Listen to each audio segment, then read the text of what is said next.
नमस्कार दोस्तों, मैं घनश्याम सराफ फिर से आपके सामने हूँ। और इस बार का टॉपिक है मेंटल मॉडल पर फर्स्ट प्रिंसिपल का।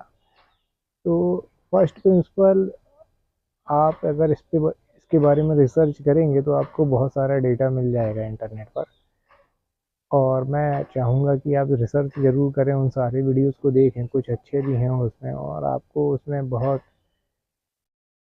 ज़्यादा इन्फॉर्मेशन मिलेगी कि कैसे ये काम करता है। क्योंकि अगर हम हर तरीके से किसी चीज़ को समझने की कोशिश करेंगे तो वो ज़्यादा आसानी से समझ में आ जाती है। खैर, फर्स्ट प्रिंसिपल होता क्या है? फर्स्ट प्रिंसिपल ये होता है कि किसी भी प्रॉब्लम को उसके कोर तक तोड़ना।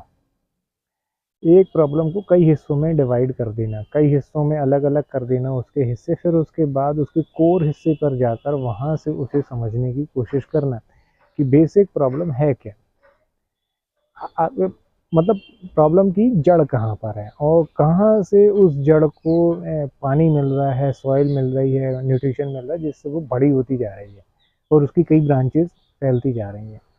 तो ये है, जब आप कोर पर पहुंचेंगे तो आपको कई तरीके का डेटा मिलेगा। अब डेटा जब आपको मिलेगा तो उसे सॉर्ट आउट करना है, उसके लिए आपको परेटो प्रिंसिपल लगेगा।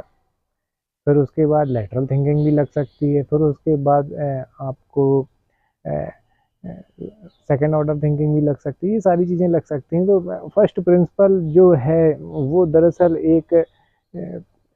एक फॉर्मूला है कि सबसे पहले तो आप कोर तक जाएं, कहाँ तक, कहाँ से शुरुआत हो रही है, और फिर उसके बाद उसको तोड़ें और उसके बाद उसके कई तरीके के सॉल्यूशन खोजने की कोशिश करें। अब जैसे कि आप सबको पता है कि हम हमेशा की तरह इस बार भी बात करेंगे 4 डायमेंशन पर। तो सबसे पहले पहला डायमेंशन हम ले लेते हैं हमारे करियर और बिजनेस या प्रोफेशन से। देखिए, मान लीजिए आप किसी कंपनी में जॉब कर रहे हैं और आप चाहते हैं कि आपको वहाँ पर प्रमोशन मिले। ठीक है, अब जो प्रमोशन होगा वो आप मांगेंगे और आपको दे दिया जाएगा, ऐसा नहीं होने वाला। पर ऐसा होता है कई बार कि आपको बुलाकर प्रमोशन दिया जाता है ना? तो कौन सा तरीका सही है? मेरे हिसाब से तो जब आपको बुलाकर प्रमोशन दिया जाए कि आपको प्रमोट किया जा रहा है, अब आप इस नई टेरिटरी में काम करेंगे, अब आपका डेजिग्नेशन ये रहेगा और सारी चीज़ें बदल जाएंगी, सैलरी वगैरह सब कुछ। तो अब ये सिचुएशन अपनी लाइफ में कैसे रियलाइज़ करना, मतलब मटेरियलाइज़ करना, मतलब इसको अपनी लाइफ में कैसे लेकर आना। देखिए, इसका सीधा सा सवाल है कि अगर कोई पोजीशन आपसे ऊपर है जहाँ पर आप जाना चाहते हैं, तो उस पोजीशन के लिए कुछ कैपेबिलिटीज़ होंगी कि आपको आपके अंदर वो कैपेबिलिटीज़ आपको खुद को डेवलप करनी है कि ऐसी कौन सी बातें हैं जो मैं अपने अंदर डेवलप करूँ ताकि मैं उस काम के लिए बेहतर साबित हूँ, सबसे बेस्ट ऑप्शन मैं साबित हूँ। तो ये फर्स्ट प्रिंसिपल हो गया। अभी पोजीशन कहाँ पर है, कैसी है, कब मिलेगी, किसे मिलेगी, कौन बीच में है, कौन बीच में नहीं है, कौन आपके अगेंस्ट है, ये सारा डेटा अभी हमने कुछ भी कैलकुलेट नहीं किया है। अभी सिर्फ हमने कोर जो है कि किसी डेजिग्नेशन पर पहुंचने के लिए क्या काबिलियत है जो आपके अंदर होनी चाहिए। फिर बाद की बातें बाद में देखेंगे कि कौन आपके अगेंस्ट है, कौन आपको सपोर्ट कर रहा है, कौन रेफरेंस दे रहा है, कौन कौन बाहर से आ सकता है। तो ये सारी बातें, पर सबसे पहले अगर आप खुद जाना चाहते हैं तो आपके अंदर कुछ कुछ काबिलियत होनी चाहिए। तो ये देखिए, कोर पर हम पहुंचे कि हमने अपने अंदर वो कोर कैपेबिलिटीज़ हैं, जो टैलेंट्स हैं, वो डेवलप कर लिए। अब जब भी वो पोजीशन ओपनिंग होगी तो हमें कंसिडर किया जाएगा, और क्योंकि हमारे साथ एक वर्क एक्सपीरियंस रहेगा कंपनी के लोगों का, तो आपको प्रेफरेंस मिलेगा। अब आ जाते हैं बिजनेस में। अब देखिए, बिजनेस में थोड़ा सा इसे ट्रिकी मानिए, क्योंकि यहाँ पर हर जगह हर मेंटल मॉडल हर जगह लगे ये ज़रूरी नहीं है। इसीलिए मेंटल मॉडल तो कम से कम अगर आप देखेंगे तो 40 होंगे, 40, 45, 50 हो सकते हैं। पर काम से कौन से हैं, तो ये आप, मैंने पिछली वीडियो में भी आपसे कहा था कि ज़्यादा से ज़्यादा 5 से 6 मेंटल मॉडल हर किसी के काम के होंगे, बाकी के ज़रूरत नहीं है आपको जानने की, मैं भी उन्हें छोड़ दूंगा इस सीरीज़ में। तो अब जब आप बिजनेस में पहुंचेंगे तो फर्स्ट प्रिंसिपल थिंकिंग यहाँ पर ज़्यादा कभी लगेगी नहीं। बस फर्स्ट प्रिंसिपल थिंकिंग यहाँ पर लगेगी कि आपका प्रोडक्ट है और आपको उसे बाज़ार में बेचना है। ऑब्वियसली बाज़ार में बेचना है तो लोगों के पास वो जाना चाहिए। अब ऑब्वियसली वो प्रोडक्ट सबसे ज़्यादा इस्तेमाल होगा जिसे लोग डे टू डे बेसिस पे इस्तेमाल करें, जिसे लोग फॉरवर्ड कर सकें, जिसे लोग किसी तरह की प्रॉब्लम में कैश आउट कर सकें। तो ये प्रोडक्ट जो होंगे वो सबसे ज़्यादा इस्तेमाल होते हैं। तो आपको इस तरह का प्रोडक्ट आपको डिज़ाइन होना चाहिए कि जो या तो डे टू डे बेसिस में इस्तेमाल हो, या लोग इस्तेमाल करने के बाद फॉरवर्ड कर सकें, या लोग इस्तेमाल भी करते रहें और जब उन्हें कभी कोई प्रॉब्लम हो या वो अपनी लाइफ में कोई कैश चाहते हैं या कुछ भी चाहते हैं तो उसे कैश आउट कर सकें, एक्सचेंज कर सकें। तो ऐसे प्रोडक्ट सबसे ज़्यादा इस्तेमाल होते हैं। अगर आप गौर करेंगे आपके जीवन में सबसे ज़्यादा आप क्या खरीदते हैं? आप ग्रोसरीज खरीदते हैं, डे टू डे इस्तेमाल करेंगे, है ना? आप अगर आप मैं आपसे बोलूँ आपने क्या हर साल एक रिस्ट वॉच खरीदी है? तो आप कहेंगे नहीं। क्यों? डे टू डे इस्तेमाल तो हो रही है, पर वो उसमें उतनी ज़्यादा वैल्यू नहीं है, वो कैश आउट नहीं होती है। जब भी समय आएगा, जब भी आपको कैश की ज़रूरत होगी, आप भेज कर उसे कोई भारी रकम जुटा नहीं सकते। तो आप उसको हर हर साल नहीं खरीदते, पर जो ग्रोसरी है वो हर महीने आपको खरीदनी होगी। ऐसे ही जैसे आप गोल्ड है, आप किसी भी तरह का एसेट है, आप खरीदते हैं, बेचते हैं, खरीदते हैं, बेचते हैं, यही करते हैं। मतलब आप उसे एज ए इन्वेस्टमेंट प्रोडक्ट भी अपने पास रखते हैं, एज ए एसेट भी अपने पास रखते हैं। जब मन हुआ बेच दिया, प्राइस अप्रिसिएशन हो गया तो, और फिर जब घट गए तो फिर खरीद लिया। तो कभी आपका आड़ा समय आ गया तो आप उस समय भी उससे कैश आउट कर सकते हैं। तो ये सारी चीज़ें जो आप देख रहे हैं, तो प्रोडक्ट ऐसा होना चाहिए। तो ये फर्स्ट प्रिंसिपल हो गई कि जब आप ऐसे प्रोडक्ट बनाएंगे तब वो ज़्यादा से ज़्यादा बिकेंगे। और जो यूज़ एंड थ्रो प्रोडक्ट होते हैं, तो देखिए यूज़ एंड थ्रो प्रोडक्ट आप चाहे कितने भी अच्छे बना लें, एक न एक दिन कोई भी इंसान उसका कोई परमानेंट इलाज खरीद लेता है कि भाई हम अब देखिए बार बार खरीदना और बार बार फेंकना किसी को भी अच्छा नहीं लगता। तो वो क्या करेंगे कि हमें ऐसा कुछ मिल जाए जो हम इसे रिपीटेटिव इस्तेमाल कर सकें। जैसे एलॉन मस्क ने की है ना, उसने भी फर्स्ट प्रिंसिपल लगा के ये रॉकेट का बिजनेस शुरू किया था कि एक रॉकेट ऊपर जाता है और फिर वो कूड़ा हो जाता है वो कचरा हो जाता है, वो नीचे गिरता है तो कबाड़ होता है।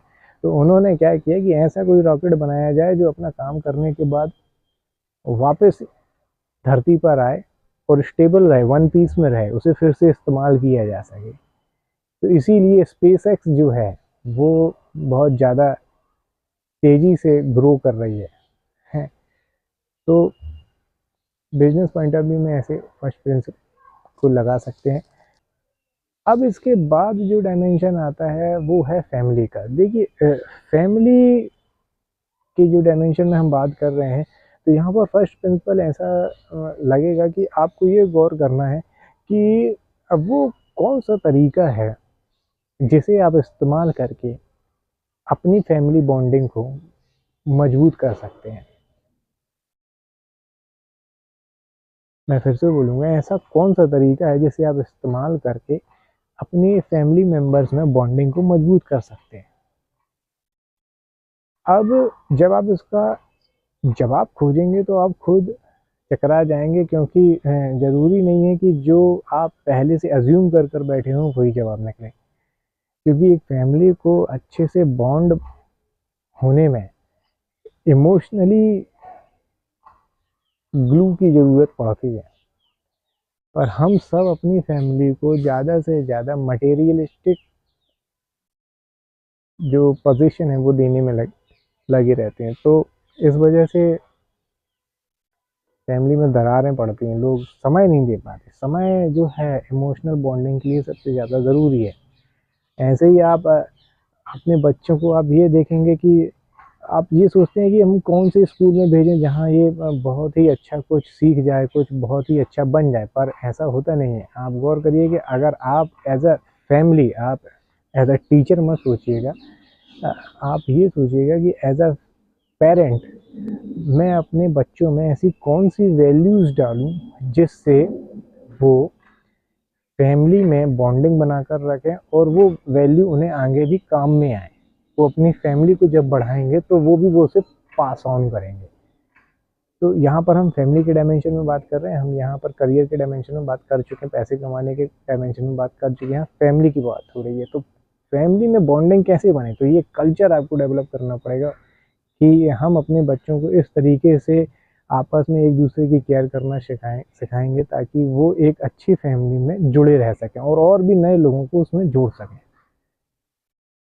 अब बात आ जाती है यहाँ पर जो तीसरा डायमेंशन है, सोशल।